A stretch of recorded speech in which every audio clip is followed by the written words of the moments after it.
it's easy to get away from it. I've talked to people who say, I'm ready for the next thing in my career. Great. Why? Well, because it's time for the next thing. Why? Well, what do you want to achieve in life? Well, it's really important to me to have balance with my family because I've got young kids. Okay. So why do you want to step up to the next level? Because the next level is going to be more hours. It's going to be more travel. Well, because it's time for the next thing. Well, that's when I would ask you to take a look at your values. And those values might be, I've got young kids at home and I want to get it done. And I've got a great system of support and I'm going to rock and roll and move up to the next level. Because those are my values. It's just the question is, what are your values and what's important to you right now in this moment? Welcome to another episode of the Prosper Brief. I am your host, Jeremiah Wynn, Content and Marketing Manager here at Prosper. And today we have a very special guest joining us. It's none other than Stacie Barrett. Stacie is a respected leader in brand storytelling and internal communications. And today we're diving into the power of building a personal brand, staying authentic and standing out in a world full of noise. Let's jump in. Attention emerging leaders in food service and hospitality. Are you ready to accelerate your career? If so, join us for the Accelerate Conference on October 22nd through the 24th at the Omni Hotel in Dallas, Texas. Gain insights from over 1,000 collective years of business and leadership experience. Engage in more than 30 focused breakout sessions. Be inspired by 5 empowering general sessions featuring industry experts. Don't miss this opportunity to build valuable connections and elevate your leadership talent to give your business the competitive edge it deserves. Register today at prosperaccelerate.com. Stacie, welcome to the Prosper Brief. I'm so excited to have you here today. How are you? I'm good. Excited about our conversation. I'm really excited about our conversation too, because, we're talking about personal brands today. And I, for one, I'm a man who has had like a brand all my life, right? The last 15 years, at one point we had a clothing brand that came and went. I had a brand as far as like my identity in music, which was, like at first it was like Christian hip hop, then it was producing and then singing. And, just as I evolved, like just my brand continues to just evolve in that aspect. And then at one point, a part of my personal brand was being a writer. I was a screenwriter, and then I started doing videography. And it's funny because I used to feel like I had to compartmentalize like every single aspect of who I was, like to this group of people, I'm this person, to this group of people, I'm this person, to this group of people, I'm this person. And then I get to Prosper, and this is the corporate side of things. And then I was really like, okay, who on earth am I going to be? And it wasn't until recently where I just realized it's fine for me to just be me all the time, allow everybody to understand just the depth that I have, So I'm really excited to talk to you about this. And is it okay if I open up with the first question? You can. Perfect. So what is a personal brand in your opinion? A personal brand is what you're bringing to the table. It really isn't about who you're working for. It's about what you can do to help others, what you value, what you stand for. And so what you've done in the past is important, and it's giving you skills and exposure. But when you're talking about your personal brand, you should be talking about what you can do next, how you're going to help someone, how you're going to support someone, what you're bringing to the table. So you said a part of your personal brand is what you value and what you stand for. And I feel like a lot of people feel like they have to remove some of the values to create some sort of a persona that meets a brand for an audience that they hope to attain. What do you say to people who feel like they have to make that sacrifice of their core values or things that they stand for in order to fit a mold of that? Ideally, you're finding an organization that meshes with your values, because if you find that organization, you're going to be able to be and bring something better to the table than you could if your beliefs clash with what the organization values. Sometimes in some cases, you're in a place that's a mismatch, and maybe that means it's time for you to move. Maybe it means it's time for you to raise your hand, and maybe because you got to put food on the table, it's time for you to stay silent. But it's going to be tough for a long haul if your values aren't aligned with the values of the brand that you're working with. Have you had those situations where you had to just stay silent for a certain season because like you were in a situation where it didn't match who you were and your brand and your beliefs? I have been ahead on my values before a company was ready to go there. And depending on where you are, depending on your experience, you might be able to help move the brand in the direction of your values, or you might need to find a different fit or a different place. It might be even just a different team within the same organization that you're in. I think it takes a lot of effort and it takes a lot of work to hide who you are. And there is something to be said about being a professional. That doesn't mean that when you go to work, you're not putting some air of professionalism onto what you do, but that doesn't mean, but your values, they hold true. So if you're being asked to actually do things that you don't believe, that don't mesh with your values, that would be your red flag. Yeah. Okay, that's really interesting. Um, so right now, obviously, this is 2025, and social media is such a huge part of people's personal brands, right? Like people will literally create their Instagram or their LinkedIn account to be seen as a certain person. Do you feel like it is, or do you see challenges that people have with connecting who they are personally and allowing it to reflect on their social media accounts? So if you've got one voice on LinkedIn and a totally different voice on Instagram, yeah, that's going to be a challenge. You might share different types of content on different channels because you're targeting different markets with those different channels.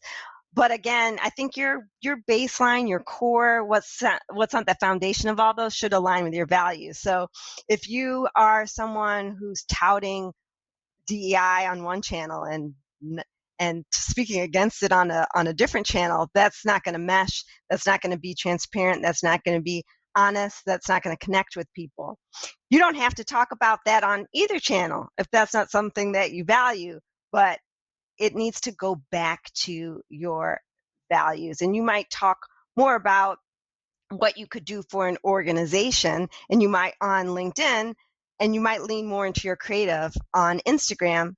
The channels are built to reflect different parts of you, but again, they're standing on the one person that is you. And a lot of people create a brand online that is not them at all. And I think that is where you run into challenges. So taking a step back and thinking about, what do you value? What skills do you have? What skills can you get paid for? And then thinking about that can help drive the type of content that you share, how you tell your story on the different channels. Okay. So one thing about social media is that people, they want to stand out, right? They want to create this brand, and sometimes it may be reflective of, their influences. But the biggest thing is we want to stand out and show our individuality. So when you're a part of an organization, especially like if you're a part of a big organization, like call it Yum or Chipotle or whatever, how do Hmm. you create your own personal brand to where you stand out? And not so much to where you're conflicting with others in the organization, but you're able to be you and shine. Right. And I think you can use, if you're working for a great brand and you're proud of what they're doing and you're proud of what your team is doing, you can share your wins on the channels. You guys are launching a new product, you've got a great new menu item, share it. Talk about what you did to bring it to life. Talk about what your team did, celebrate successes. So I think that's how you tie your brand in. You have to be conscious, though, that if you're bringing your brand to the table and attaching it to your name, everything that you are saying online can be attached to your brand. So you want to be thoughtful about what you're sharing to make sure that you're not putting the brand at risk. That's why it's great when your values also align with the brand values. It makes that challenge less challenging, because then you can also talk about your functional expertise too. So I'm in the world of communication. So if I want to talk about communication systems or being a better communicator, those are things that are in my functional wheelhouse. So you can talk about what you know, tips, you can share articles and best practices and things that resonate from either your industry or your subject matter expertise. Um, how do you help someone discover who they're going to be and their personal branding? I think this is unique to everyone, and this is what you bring to the table. I don't think that you start by looking at other people. You have to start and look inside yourself. I'm going to say, in our wonderful world of AI, I would start with paper and pen and thinking about things. You can do a skills assessment, a motivational assessment, and see, okay, what motivates you? What do you love? What are you good at? My strength finder says my number one strength is learning. So that's something that I know. That's something I want to fill my cup up with, and that's something I want to talk about. And it helps. My learning helps with part of my branding because I like to learn things and I like to share what I've learned. So understanding who you are is first. So you can use third-party tools if you just need to go through the exercise, but think about what gets you excited about your current role. What doesn't? What gets you excited in your personal life? What doesn't? Think about the things that drive you and write it down. I keep at the front of my notebook a little Venn diagram with 3 circles: what I value, what I'm passionate about, and what I'm good at. And I use that as a starting point to think about where I want to focus and build the most in my life. And that's also the foundation of the personal brand. I love that. So, a part of my journey, even to get here, the reason why I've learned to compartmentalize different pieces of who I am is because in certain relationships, there were people who would reject certain aspects of me, you know? So, Mm-hmm. like, that if one person loved the way I rapped, they would hate the way I sang. So then, if one person loved the way I wrote screenplays, maybe they didn't like a different aspect of me. So that's kind of like why I began to compartmentalize myself, and I ended up coming to this place where I felt like I just was not empowered to bring all of me to the table. And it seems like you're so optimistic and you're so knowledgeable of who you are, and you bring yourself and the awareness of who you are to the table at whatever organization you work at. So my question is, where did you learn that? That's a that's a great question, and I think I learned it along the way. I think one of the things that in the beginning, and I'm going to go back to elementary school days, is I just didn't feel comfortable with myself. And it made me shy and it made me quiet and it made me uncertain. Because I spent a lot of time thinking about, am I saying the wrong thing? Am I doing the wrong thing? I think that's why people don't post, because they don't want to post the wrong thing. I think I had the opportunity to do some performing arts that helped build a little bit of self-confidence being someone else first. And then I got self-confidence in being myself. Uh, and part of it is doing the work of thinking about who you are and what you care about, and and not changing yourself in a way that you're no longer doing what you care about and being who you are. I don't want to have to erase myself.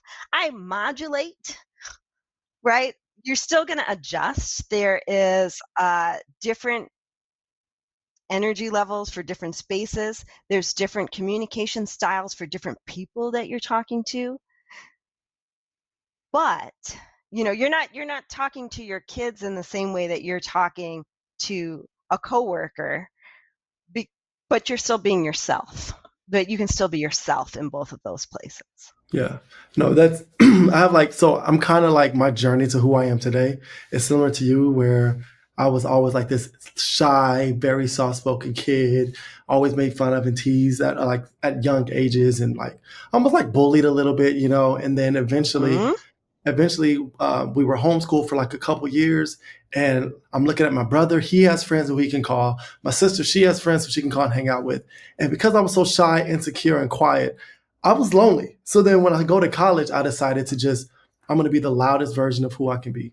I put on like this persona of this guy who's just not shy, who's willing to go out, get somebody's number, be a class clown in school, like all that.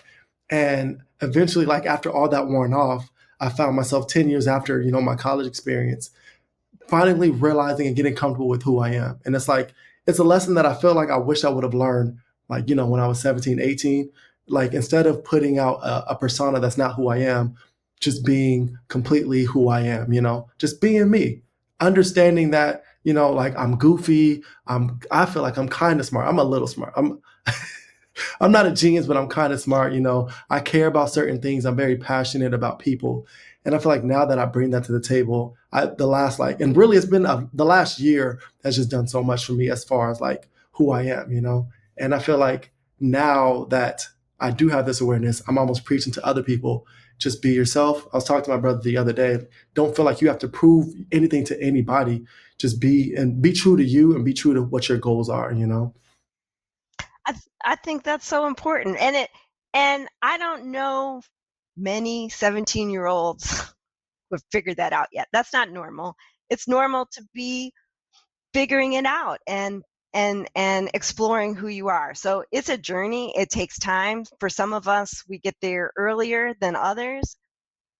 Very few people get it in their teendom, but it's just not, it's just you have to learn because you're trying to fit in, right? And I think I'm okay with not fitting in, but I want to belong.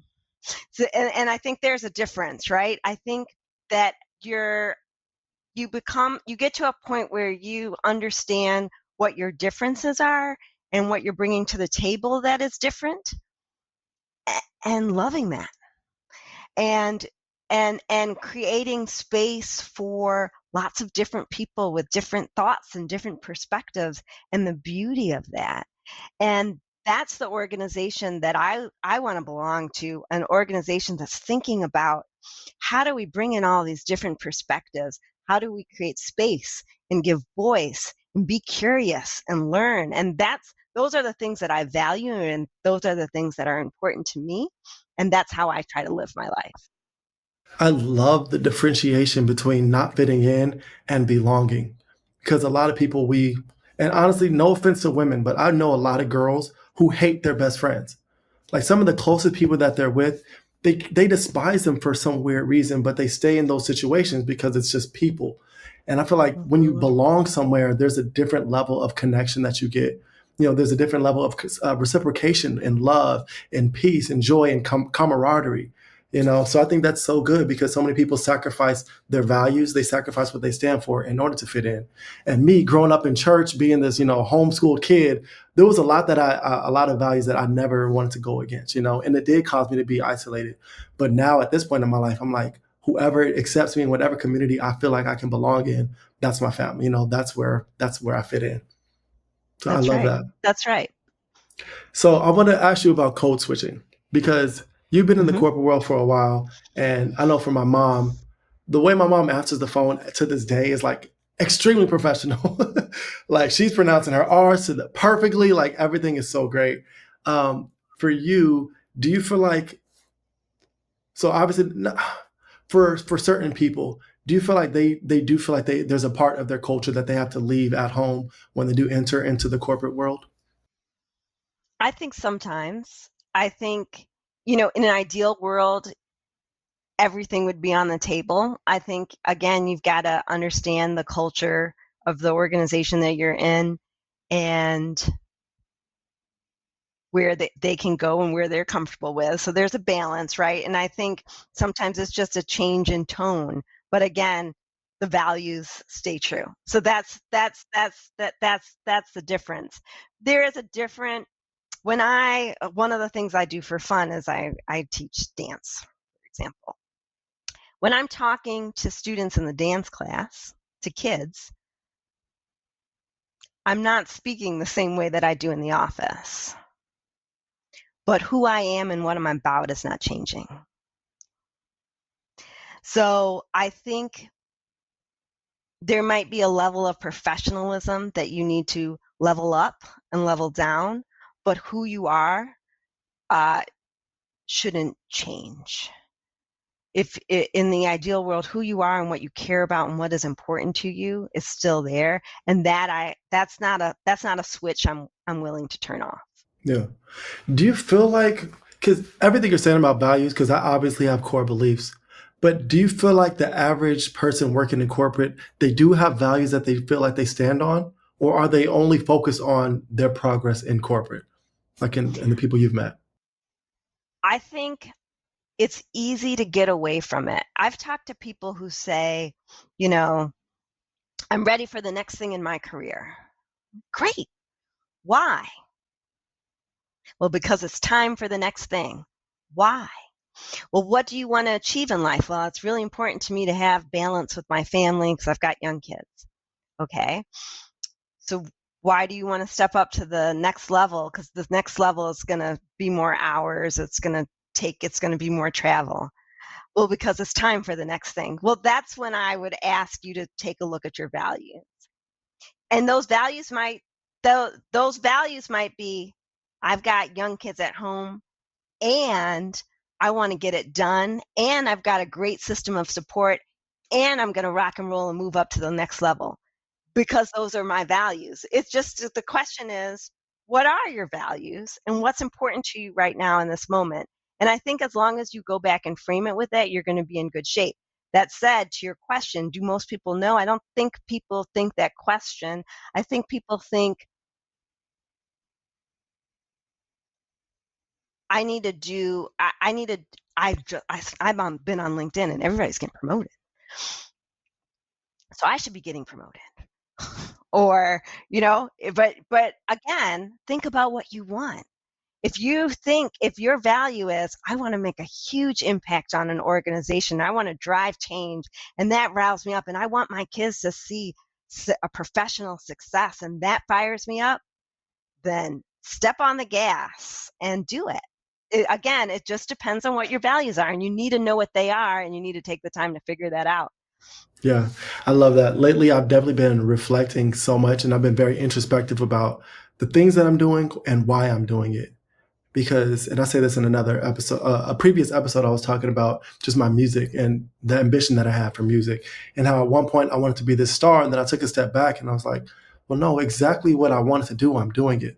I can't be, I, I shouldn't be discontent with where I'm at right now, because if I look back 10 years ago, this is exactly what I wanted to do. I wanted to be able to be an artist. I wanted to be able to write. I wanted to be able to make impact people. The numbers and the money and the financial, that had nothing to do with it. This is something that I just love, and this is like a passion of mine. And I feel like just taking that step back and being introspective, it just helps. And it also gives you so much more satisfaction because you realize, yeah, sometimes you are looking through the window and you're looking at the lens of all these other people and you're comparing yourself. And that's just, you're never going to have any joy when you're comparing yourself to the next person. And you're never going to be satisfied either. And again, it does not mean that you shouldn't be striving to grow and get that next big thing. But make sure you're doing it for the right reasons and for doing it for a reason that's going to fill up your cup. And that's, people ask me, why do I stay optimistic? Because I focus on filling up that cup. And sometimes it is heavy into work and pushing and learning and creating. And sometimes it's recharging. And both things are important. That's awesome. I love that. Okay, so the next questions, I want to get, I kind of want to switch it up into like the employer's role in personal branding. So, why do Mhm. you think employers should encourage their people to have personal brands within the organization? Your people are an extension of your brand. And so if you are teaching people how to understand what they love, what they're passionate about, there's a few things that are going to happen. One, as they skill build and learn and share, they are improving themselves. And two, they are being a great ambassador for your brand. In today's world, with AI getting into the wonderful world of the way that we're looking at media and communications, social is where advertising is happening more than any other place now. AI generated search is what's driving people to your site. So that makes human content and these storytellers that you've got, this asset that you have, a big part of your brand. They're attracting talent to your brand. They are attracting customers to your brand. And if you're not thinking about how they're telling that story and sharing with them content ideas and coaching them on how to build that brand, you're missing out on something that your competitors are doing. Can you tell us an example of a corporation right now that is empowering their internal people to have personal brands and how that's affecting their organization? I think a lot of brands are doing different things. So some brands are really focused on great executive voice. So McDonald's CEO is often sharing, he's on video, he's sharing his results.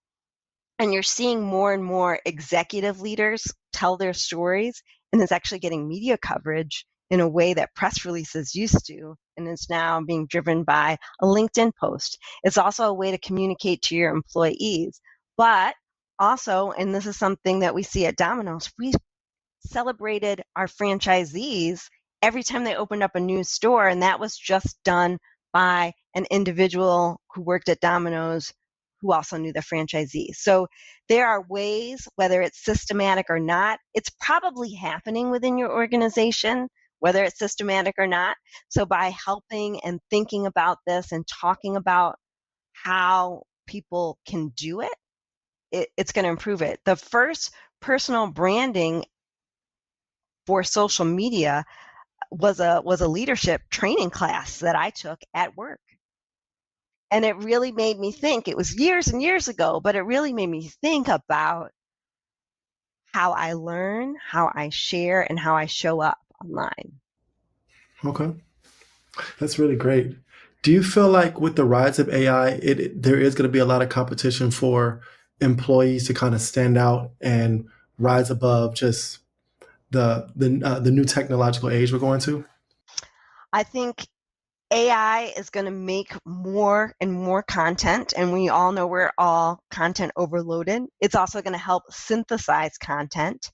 I think that people who depend solely on AI to generate their content will find that they have done an excellent job of creating decently written generic content because AI is the average, right? It's taking all the great things from all over and creating the average. So if everyone leans into it exclusively, I wonder what's going to happen to these channels and how they're going to evolve. And if we're going to get to a point where between promotional content and AI driven content, if it's starting to lose some meaning. So I think it's really important for you to be aware, to use and play with these AI tools to stay ahead of what's going on, but to be wary of exclusively delivering AI generated content without thought and process and bringing yourself to the table. What makes it different? What makes it you? What makes it unique? If it doesn't, if you've genericized everything, then everything will be nothing, right?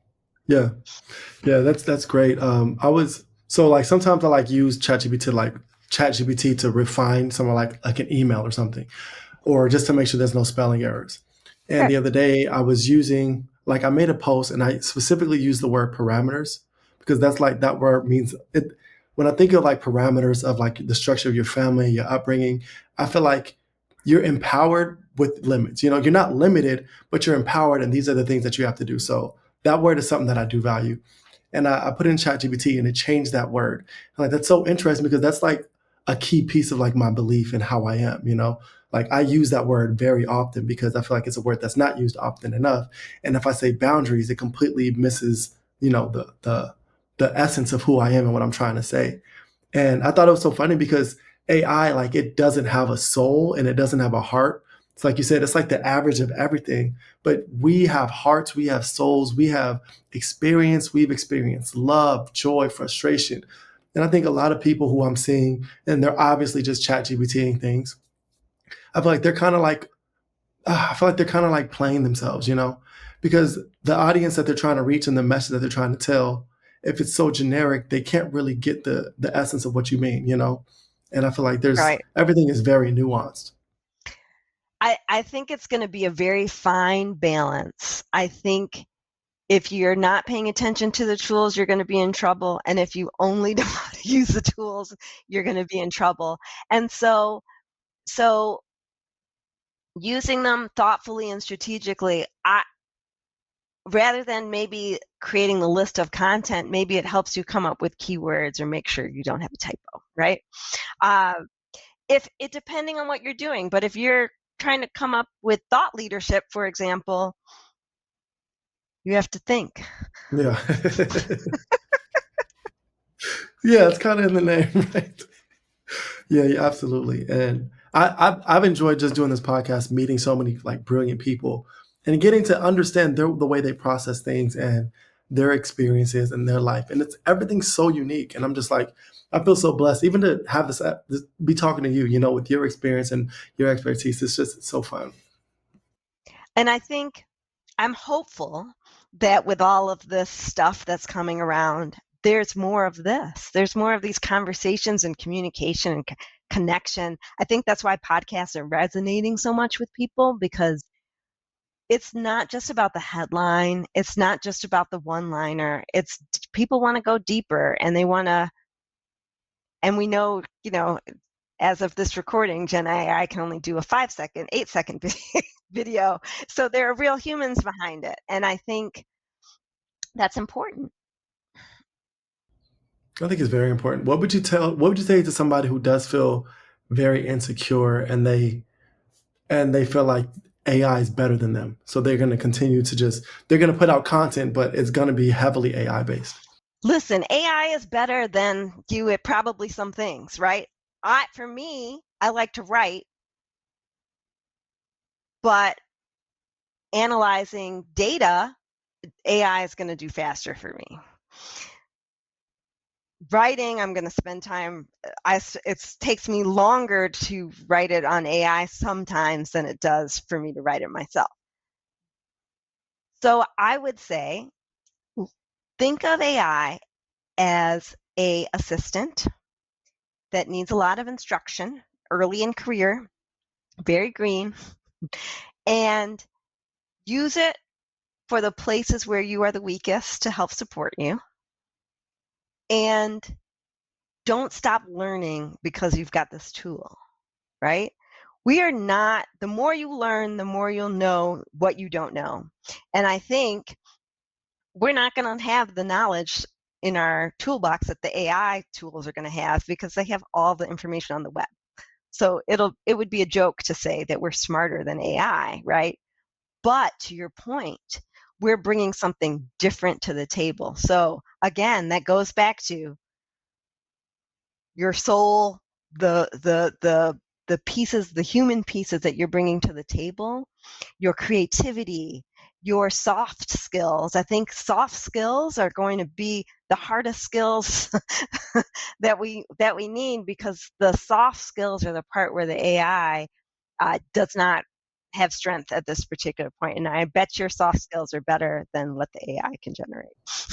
Amen. No, I love it. Don't stop learning. So important. I feel so bad for the next generation of people because they have so many tools that we didn't have access to.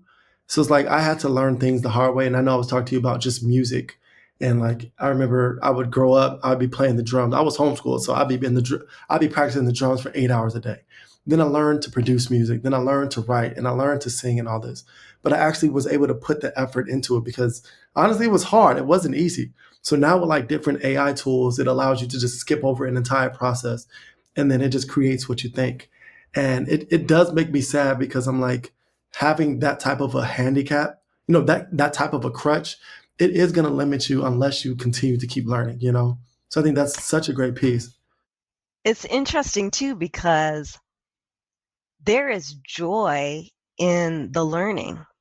There's joy in the failure, because you figured out, okay, that didn't work, but I can do it. And I can sit and I can work and think about something and get into a flow on something that's hard. And that's good for you. That's good for your brain. That's good for your pieces. So I think for the next generation, leaning into playing that instrument or something that they can't do with the AI, but I think there will always be something to learn. There will always be something to learn. It'll just be different. How do you think that your personal brand is going to evolve over time? I think the skill sets that I bring to the table will change over time, and they should. Um, I think I will hopefully uh, grow in skill sets, but I think too, as you grow in your career, you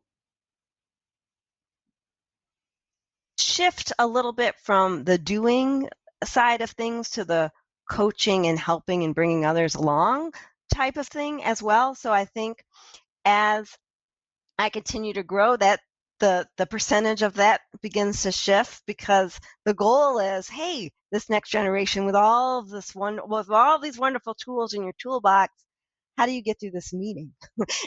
Yeah, the AI cannot do that for you.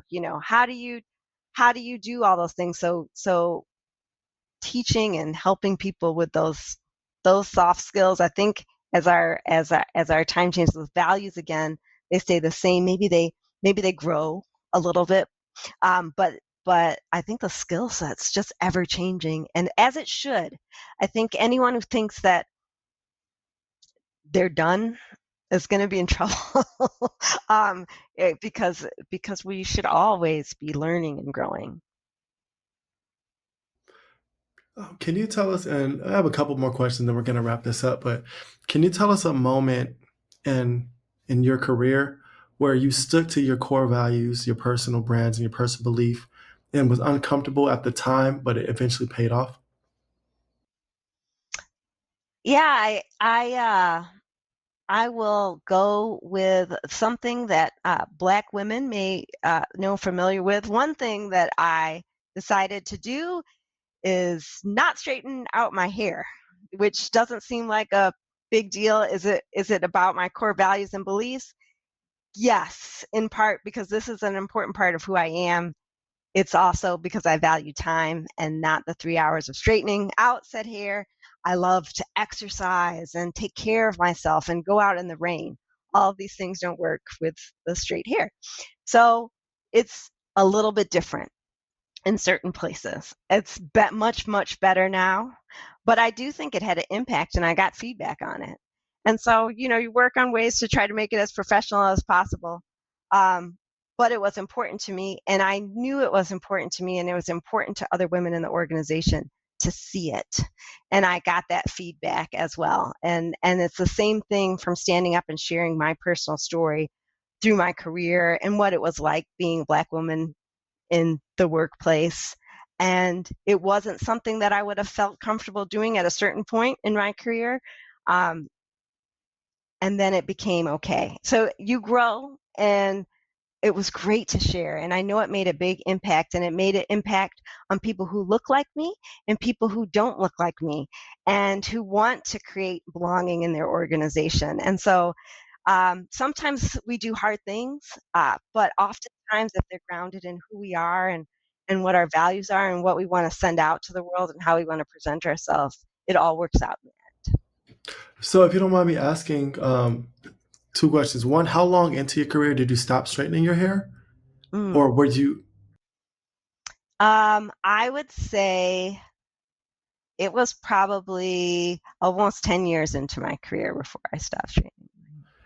and what made you feel like straightening your hair was like the move to go to that first 10 years? Um, it, to be honest, it was a way that I was wearing my hair. And although I always loved the curl, I think our curls are beautiful, and I think we should wear them. Um, Again, I think over time you become more comfortable in yourself. This is a part of myself, and I will still straighten it out every once in a while, because it's also great that it can do both of those things. But this is my favorite way, and this is the way that I feel the most comfortable, and this is me, and I want to bring me. Yeah, I love that. I have two daughters, and they both have extremely curly hair, especially like my older daughter. She's 5. It's just like, it's she always has this cute little afro, and I love that in society now, because of women like you who are speaking up, like a lot more black girls are more comfortable being themselves. You know, they're more Yeah. comfortable in their hair. I remember seeing a documentary in the early 2000s by Chris Rock called Good Hair. And it just talked about just the value of like black women in their hair and just the history of it. And I just love to look back now, the last, since like, I think 20 years ago that movie came out, like you kind of like see a difference with women embracing short hair, embracing even wigs, not feeling, and it's like, it's so funny because black women felt like, oh, only we wear wigs. But it's like, no, Everybody's wearing a wig now. everybody does it. Everybody And it's wears a like, wig. yeah, and Okay. back then it's just like, oh, is that a weave? It's like this weird Right. thing. And now it's like, there's just so much more of security that they have that black women And have in there's themselves. transparency, right? Famous people are going on, showing it, the whole beauty industry is a whole different conversation, but I think again, that's people being a little bit more honest and transparent about what they're doing to create the person that they are. And if it can help you feel and be more authentic, great. And I think that's transparency is so important, especially as we talk about personal branding, because like Ryan Leake said, you can learn more from someone's failure than from their success. So when you're transparent and you are honest and vulnerable with how you feel, and you do allow us to see this is where you were before, after you had the epiphany or that moment in your life that changed you, this is what happened after. Allowing them to see both stages is very important It because we is. look, yeah, go on. Because that's where when something goes wrong, that's when you have an opportunity to fix it. That's when you have the opportunity to create new processes. That's when you have the opportunity to learn something new. Uh, if everything is hunky dory all the time, you don't grow, or it's much harder to do so. And it also puts a mental cap on your mind because it's like, if you're perfect, what's next? I What's don't the have to do next anything level to of fix, perfection? right? Yeah. It's like, what is it? I got it all taken care of, and nobody does, right? And I think maybe also you were talking about where does it come from? It also comes from knowing that everybody messes up. Everybody makes mistakes, and everyone learns from them. Hopefully. Yeah. Hopefully. No, I love that. It's so crazy to me because like my whole life I've definitely been in growth mindset. I was like told how bad I was growing up. So it's like I always knew that there was something better than me. So I was always like learning, always trying to grow, always working hard. But it's so interesting to like meet people who really feel like there's someone else perfect. Like they look up to someone who is perfection. And it's just like you're kind of playing That yourself person because you doesn't can get exist. there. Yeah, it doesn't exist. They fail. They're just like you. But what do you do when you fail? And what do they do when they fail? Are you learning from your mistakes or are you succumbing to those feeling like you're never going to be above that failure? Right. I think as humans, it's natural to go into what did I do wrong? What if oh my house, sad me. It's easy to do that, and it's what most of us do naturally. We're very mean to ourselves. If you write down what you say to yourself, you would never, ever, ever say anything close to that to someone that you care about, or even just someone you knew as an acquaintance. So, take a look at what you're saying to yourself and don't use those mistakes as failures. Use them as opportunities. My very first job, my leader said, Stacie, you need to get organized. You don't know what you're doing next, and at my last job, they asked, what do people think of when you think of Stacie? And organized was number one, right? So one of the things that came to mind, you can learn to do things, you can grow, but you have to hear what people are saying to you and then do something. Oh my gosh. You guys, Stacie has been absolutely amazing on this episode of the Prosper Brief. Thank you so much for being here. Like, I'm just going to let that be the last word.